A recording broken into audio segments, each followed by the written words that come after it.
anavyokuwa inakuwaje? Yani kama kocha hajazungumza na wanahabari, nahodha ama mchezaji mwenye ushawishi wa kikosi husika hajazungumza na wanahabari, kanuni zinazungumza nini kwa mujibu wa ligi kuu msimu huu mwaka 2024 2025? Kanuni ya 17 taratibu za mchezo. Ndio. Kifungu cha 58 kinasema kutakuwa na mkutano wa waandishi wa habari siku moja kabla ya mchezo, ambapo kocha mkuu, nahodha au mchezaji mwenye ushawishi ndani ya timu yake watazungumza katika mkutano huo. Kifungu cha 59 kinasema klabu ina wajibu wa kushirikiana na mdhamini wa matangazo ya televisheni ikiwemo kupata picha za wachezaji na benchi la ufundi kwa ajili ya maandalizi ya mechi zao. Kwa hiyo kanuni ya 17 taratibu za mchezo kifungu cha 58 kinathibitisha kwamba mkutano wa waandishi wa habari kuelekea mchezo husika lazima uwepo. Ndio. Sasa usipofuata au usipotokea, kanuni hiyo ya 17 kifungu cha 62 inasema TFF au TPRB, hii ni bodi ya ligi, itachukua hatua kwa ukiukwaji wowote wa taratibu za mchezo kama zilivyoainishwa kwenye kanuni ya 17 kwa kutoa onyo kali au karipio au kutoza faini ya kuanzia shilingi milioni 1 mpaka shilingi milioni 2 au kufungia mchezo mmoja au mchezo usiozidi mitatu au kipindi kizidi miezi mitatu. Faini ya makosa yanayojirudia itatozwa kwa shilingi milioni 5 na shilingi milioni 10 kwa mchezaji au kiongozi wa timu.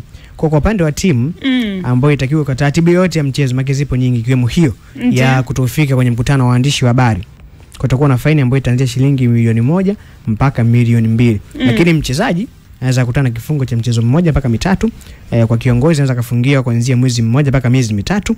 Lakini pia kwa yale makosa ya kujirudia unaweza kukutana na faini ya shilingi milioni mpaka milioni 5, na kwa mchezaji au kiongozi anaweza kukutana na faini mpaka milioni 10. Kwa hiyo kwa Simba hii ni kosa lao la kwanza tangu msimu huu umeanza, kutofika kabisa kwenye mkutano wa waandishi habari siku moja kabla ya mchezo. Maana yake faini ambayo watakutana nao hawa ni shilingi milioni 1 kwa mujibu wa kanuni ya 17 kifungu cha 62. Kwa hiyo hiyo ndo adhabu ambayo inaweza ikawakuta wekundu wa Msimbazi Simba. Itakuwa alipiga mahesabu kana milioni 1. Isima Ngongo anamaliza peke yake. Milioni 1 anamaliza mwenyekiti. Sawa, na chini hapo kwenye hii kanuni nikiangalia kwa sababu tunaenda kumaliza msimu. Ndio. Ni moja ya kanuni ambazo mimi natamani zifanywe marekebisho. Iweje? Hii ya 17 kifungu cha 62 kwenye sehemu ya adhabu. Adhabu hapa ya shilingi milioni 1 hadi milioni 2. Kwa timu ya ligi kuu ni pesa ndogo sana. Okay. Ndio mkutano wa waandishi wa habari, mmoja mtu ambaye anakuwa pale ni mtu wake za matangazo ya televisheni. Sasa hawa watu ndio ambao wanaifanya hii ligi kuu na iwe na thamani. Ndio. Plus waandishi wa habari wote kwa ujumla, kwa sababu utachokiongea pale ndio ambacho kitaandikwa, ndio ambacho kitatangazwa kwenye TV, kitaenda kwenye radio. Kwa hiyo ligi inakuwa kwa namna hiyo. Kuwaweka watu pale wamejazana halafu ufiki bila kutoa sababu za msingi, hayo ni makusudi na ni dharau za hali ya juu. Kwa hiyo mtu ambaye anafanya dharau za makusudi kama hizi, kumtoza shilingi faini ya shilingi milioni 1 ambayo inawezekana kwa wachezaji tu mishahara hakuna ambaye analipa hiyo hela, hii adhabu inakuwa haitoshi, iongezwe kwa sababu hizi ni dharau. Na kizuri ni kwamba hawa Simba ambao leo wamefika kwenye mazoezi na mpaka leo kwenye mkutano na waandishi wa habari, hatujui sababu ni zipi mpaka muda huu, wao pia hakuna tunu ambao wanaitegemea kama wanahabari kwenye kupeleka majambo yao. Ndio. Kwa sababu wao na matukio yao huwa wanaita wanahabari ili waweze kuyapeleka kwa mashabiki zao. Kwa kama unaweka hapa alafu utokei, maana hizi ni dharau za makusudi. Kwa hiyo kukomesha hivi vitendo, mimi naona kuna haja ya adhabu kuongezwa. Inawezekana kabisa matukio yote kabla ya mchezo Simba akayagomea. Lakini kwenye mechi uwanjani akaenda. Kwa nini kwenye mechi uwanjani anaenda? Kwa sababu kutofika uwanjani adhabu zake ni kubwa, ikiwemo kukata alama 15. Okay. Naamini kesho uwanjani Simba anaweza kafika. Lakini hama tukio yote, kwa mfano leo hajafika kwenye press, inawezekana kesho saa 4 asubuhi ambapo kuna pre-match meeting, au leo kwa sababu Simba na Yanga kuna muda huwa anafanyika siku moja, kingo taratibu ni siku ya mchezo saa 4:30 asubuhi. Ndipo kwa Simba na Yanga wenyewe huwa wanaenda tofauti, huwa wanafanyika siku moja kabla ya mchezo. Inawezekana hiyo pia asiende, kwa sababu kuna taarifa ilikuwa inasema inawezekana asiende, kwa sababu akipima adhabu zake ndo hizi milioni 1, milioni 2, lakini kutofika uwanjani kukata alama 15. Ndio. Hiyo lazima iogope. Kwa sababu gani? Ni kanuni ambayo inang'ata. Kwa hata hii pia lazima iboreshwe. Watusaminishi wanahabari, tunafanya kazi kubwa sana kuhakikisha ligi inakuwa kubwa, lakini pia kuhakikisha mashabiki zao wanapata taarifa. Wanahabari tunategemewa sana. Kwa hiyo kama watu wanaenda pale, wanakaa afu mtu utokee bila sababu za msingi, ni makusudi na ni dharau kubwa. Lazima mtu apate adhabu ambayo itamfanya kesho na kesho kutwa asirudie tena ile kosa. Sawa, ni kusema na kile ambacho kipo na kinaendelea. Kwa Nsajigwa Sini yako upande wake amesema anatamani kifungu hiko cha 17 sheria kanuni ya 17. Kanuni ya 17 ni kifungu cha 62 ambacho kinaelezea adhabu. Kifungu cha 62 ambacho kinaelezea adhabu za timu ambao haijafika katika mkutano na waandishi wa habari kiongezwe, kwa maana faini itoke hapo kutoka milioni 1 mpaka 2 ziwe nyingi kidogo, na ile kutoka milioni 5 mpaka kuendelea iongezeke kwa sababu ya thamani ambayo wanahabari tunazipatia klabu hizi, lakini thamani ama muda ambao wanahabari wanapoteza katika kuhakikisha majukumu ya kila siku yanaendelea. Nsajigwa Sini ya mteule kule Instagram unaweza ukapata hivi akiweza kuelezea kwa kile ambacho kilichopo. Lakini pia tunafahamu timu mwenyeji akiwa anahitaji kwenda kufanya mazoezi katika uwanja wa mechi, anatakiwa kwenda siku moja kabla ya mchezo na muda na wakati kama ule ambao mchezo umepangwa kuchezeka. Timu ya wanahabari pia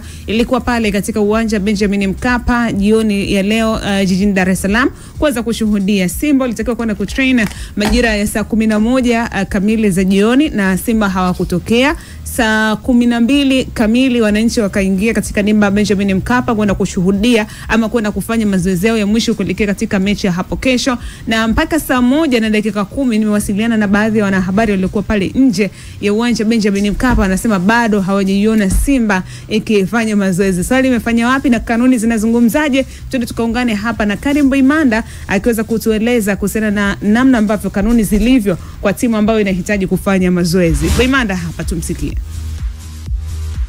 Kiporo cha jana kinahusisha mazoezi. Kwa mujibu wa kanuni, klabu mgeni anaruhusiwa kufanya mazoezi kwenye uwanja wa mchezo angalau mara moja kabla ya siku ya mchezo. Siku ya mchezo ni kesho na leo ni tarehe 24, na kanuni ile inasema kwamba ni muda ule wa mchezo, ambapo kwa mujibu wa ratiba yetu mchezo utafanyika saa 11 jioni. Kwa hiyo saa 11 jioni ya leo ndio muda wa kikanuni wa timu mgeni kufanya mazoezi kwenye uwanja wa Benjamin Mkapa. Lakini nimetumia neno wanaruhusiwa, halazimishi kwenda kufanya mazoezi. Baada ya hapa kuna kikao cha kitaalamu cha maandalizi ya mchezo. Kwenye kile kikao timu zote mbili zinakuwepo na inawezekana uamuzi wa wao kwenda kufanya mazoezi au kutokwenda unaweza ukawa communicated huko. Kwa hiyo kwa sasa hivi hapa ninachoweza kusema ama kuwajuza wanahabari kwamba tuvute subira, confirmation yote ikishafanyika basi tutashare kupitia kurasa zetu, na nitawaalika wanahabari kwa ajili ya kufanya coverage kwenye dakika 15 za mwanzo za mazoezi ya timu mgeni. Karim Boimanda, mkuu wa idara ya habari na mawasiliano wa bodi ya ligi Tanzania TPLB, akiweza kuelezea kwa kile ambacho kipo. Nasema kisheria ama kwa mujibu wa taratibu timu mgeni inatakiwa enda kufanya mazoezi muda na wakati kama ambao mechi utachezeka siku moja kabla, lakini pia sio lazima, ni hiari atake au asitake mwenyewe. Akienda kufanya sawa, asipoenda hakuna sheria au kanuni inayomlazimisha. Yaani ukipenda nenda, ukipenda unaenda, lakini lazima uzingatie muda. Uzingatie muda kama unaenda. Kwa hiyo kwa ule muda majira saa 11 pale Benjamin Mkapa Simba hawakuonekana. Na mimi nilipata taarifa kwamba wataenda. Ulipata taarifa wataenda? Au ulipenyezeshewa? Majasusi wangu waliniambia kwamba watamalizana kule Bunju. Kesho uwanjani, ila watafika. Kesho uwanjani? Hizo taarifa kutoka kwa majasusi wangu wameniambia kwamba kwenye mazoezi Benjamin Mkapa hawataenda. Labda mambo yabadilike. Ni mpango ambao upo. Lakini pia kwenye pre-match meeting pia na yenyewe hawatoenda. Asa kwa nini? Ambayo kikanuni inabidi ifanyike saa 4 nusu siku ya mchezo. Lakini Simba nangu wanafanyaga siku moja kabla. Ndio. Niliambia pia nani hawatoenda. Ila uwanjani kesho. Wataenda. Wataenda muda gani sijui, japokuwa kanuni hiyo ya 17 taratibu za mchezo kifungu cha 15 kinaelezea pia muda kufika uwanjani. Sijui kama wenyewe watajipangia waende muda gani, lakini muda ni saa ngapi? Timu zinatakiwa kufika uwanjani si chini ya dakika 90 kabla ya muda wa kuanza wa mchezo. Kwa hiyo saa 9:30 wanatakiwa wawe tayari wameshafika. Nusu saa lisali 1:30 kabla ya muda wa mchezo. Sio saa 9:30. Wanatakiwa wawe wameshafika. Wakiwa wamefika muda baada ya hapo inakuwa wamekiuka kanuni. Maana kile kifungu cha 62 zile adhabu pale onyo karipio na vinginevyo vinaweza kupata. Kwa hii sijajua bado majalisu yangu hajaniambia kama wataenda kwa kuchelewa au vipi, lakini hiyo ya mkutano na mazoezi na pre-match meeting hiyo nimeambiwa hataenda. Imani, kwa upande wako hiki ambacho kinaendelea hivi sasa kinakupa picha gani kuelekea katika mechi ya kesho? Taswira gani unaipata kwa haya ambayo yameendelea tangu asubuhi mpaka hivi sasa tunafikia jioni ya Juni 24, jioni usiku wa deni? Nafikiri kwa mpaka sasa hivi kuelekea mpaka kesho, mimi sioni kama anachokifanya Simba tukiachana hizo mambo ya kwenye uandishi. Naongelea kwa uwanjani. Kutofika watu wengi kuangalia, tumeweka macho mengi kwamba mtu atafika uwanjani kufanya mazoezi. Sidhani kama kuna ulazima yote kufanya mazoezi kwenye ile eneo. So cha maana kabisa na pointi ambayo itakuwa ya kimsingi ni kama kesho tuangalie namna ambavyo wataweza kufika uwanjani. Kwa sababu naamini anafika kama alivyosema Nsajigwa. Tuangalie game itakayovuka kwa siku wa kesho kwa dakika zote 90 atapofika uwanjani pamoja na Young Africans. Naona ni game ambayo itakuwa ni ngumu sana, kwa sababu ni game ambayo sitamani kwa namna ambavyo nimetizama dabi, sio mara nyingi sio game ambayo kwenda kuangalia game kwenye ile mchezo mzuri. Ni game ambayo imekaa kimatokeo, ni game ambayo kimikakati ukitizama timu nyingi kila timu inatamani kuchukua ushindi. So naona ni game ambayo itakuwa ni ngumu. Jana nilisema pale ni game kwangu naamini kama ni final. Iwe ni kwa Young Africans au kwa Simba, kwa sababu mpaka sasa hivi kila mtu hesabu zake kesho ndio hitimisho. Kwa sababu ni game ambayo atakayeshinda ana asilimia kubwa kuweza kuhakikisha kabisa hii kwa dakika 90 kwamba nimeshaanza kuchukua. So kwa upande wangu ni kwamba ni game itakuwa ngumu kwa Simba mpaka sasa hivi tunavyoona ni kama mtu ambaye amemeuka kimya, kwa sababu maybe inabidi tumwache mpaka kesho itapofika muda kabisa kwamba dabi ni muda fulani kama dabi saa 11 jioni kama bodi ilivyopanga. So kwa mpaka sasa hivi uwezo kwa mkumu kwa lolote ni mpaka kesho itapofika, akifika uwanjani na hakika itakuwa ni final kwangu, na hakika itakuwa ni dabi nzuri hata kwa misimu miwili tano. Referee ambaye amjui mtu yoyote so nachoona Simba tumwache mpaka sasa mpaka kesho itapofika, ila kusema kwamba kuna sema amekosea au wapi kwangu bado. Sawa. Hapo sala ndio kwenye kimya ambao Simba ameuweka. Inawezekana labda ikawa wanaamini kitu kizuri na sitajua mpango wao ni upi. Sio mind game hiyo. Vyovyote vile mind game ni nini, lakini naamini kitu ambacho kwa 100% naamini hakitanufaisha wao. Kwa sababu zifuatazo. Naamini kesho wataenda uwanjani.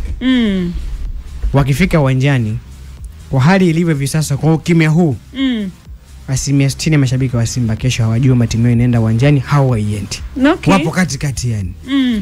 Hao inawezekana ukawakosa uwanjani. Manake kama Yanga wataamua siku hiyo waitumie vizuri, inawezekana kabadili kuwa dabi ikawa Yanga Day. Yani Yanga Day wamemwalika Simba na wakaja wao pale. Kwa maana yake faida ya kwanza ya kuwa na mchezaji wa 12 kiwanjani, Simba kama kienda uwanjani ataikosa. Mashabiki wengi watakuwa ni wa Yanga ambao wanamsupport nani? Wanamsupport Yanga. Hii ni hasara ya kwanza ambayo ataipata. Mechi ikaenda, labda matokeo bahati kwake yeye akapandika kupata ushindi, maana sasa anakuwa bingwa. Na huo mchezo tumeambiwa utatumika kwa ajili ya kukabidhi ubingwa.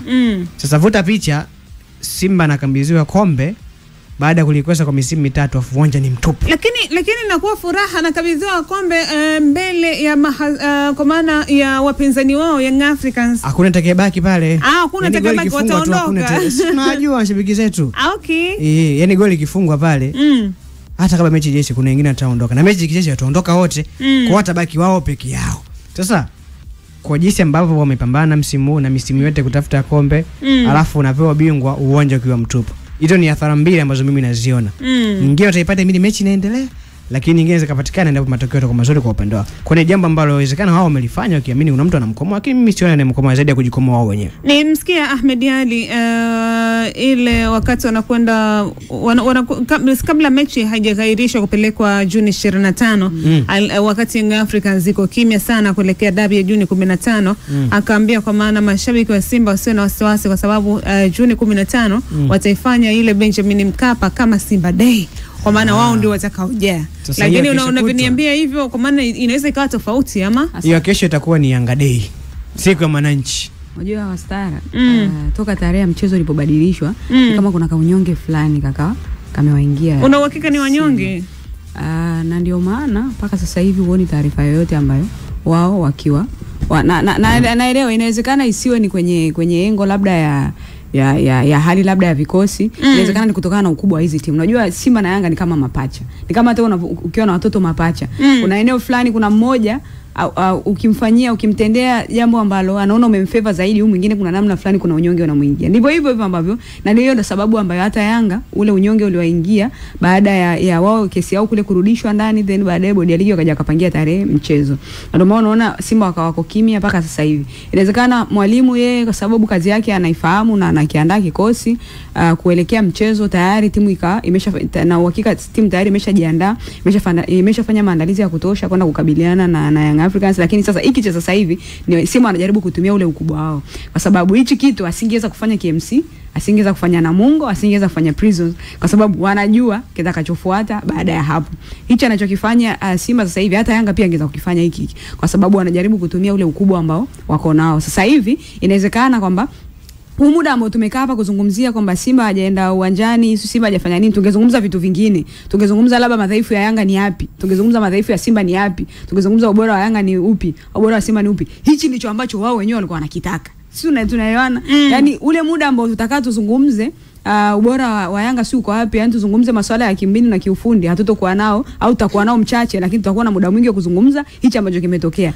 Hicho ambacho hapo ndo umeteka advantage. Yes, sio kama hawafahamu wanachokifanya. Sasa hii ulikuwa unazungumzia kuhusu mind game, sasa hii ndo mind game. Na ndio tayari wameshateka vyombo vya habari, kila mtu anazungumza hiki. Ina maana kwamba wao wanachojaribu kukiamini ni kwamba inawezekana ikawatoa hata wapinzani wao kwenye concentration, kitu ambacho sikiamini sana kwa upande wa Yanga, kwa sababu wanafahamiana. Ujue Simba na Yanga wote wanafahamiana. Ukiona hao wanalalamika juu ya huyu sijui anafanya hivi na hivi, wanafahamu kwamba huyu kitu gani ambacho huwa anakifanya. Ukiona hao wanalalamika hivi ujue wanafahamu kwa hao wote huwa wanafahamiana. Kwa sasa hivi ninachokiamini kwamba Yanga wanajiandaa, wanajua kabisa kwamba hawa watakuja. Lakini wanachokifanya Simba pia, Yanga ndio mwenyeji wa mchezo. Kwa hiyo ndio shamra zote inabidi yeye afanye maandalizi ya kila kitu. Kwa hiyo wanachokifanya wao ni kama ku slow down. Yaani ile reaction yani reaction ikiwa ina speed up juu, reaction ya mchezo ilikuwa ime speed up juu baada ya ile taarifa Yanga kaona chapisha taarifa kwamba wako tayari kucheza, haina kipengele. Wanachokifanya sasa hivi ni ku slow down, sababu Yanga si ndio wao athiriki kwa chochote, Yanga si mwenyeji wa mchezo. Kwa hiyo wanachokifanya ni ku slow down, na naamini hata mashabiki wenyewe wa Simba wanafahamu ya kwamba timu yao itacheza, kwa sababu ninachokiamini mimi ni kwamba kauli kisha toka juu hakuna ambaye anaweza kupinga. Ndio maana umeona kimya mpaka sasa hivi.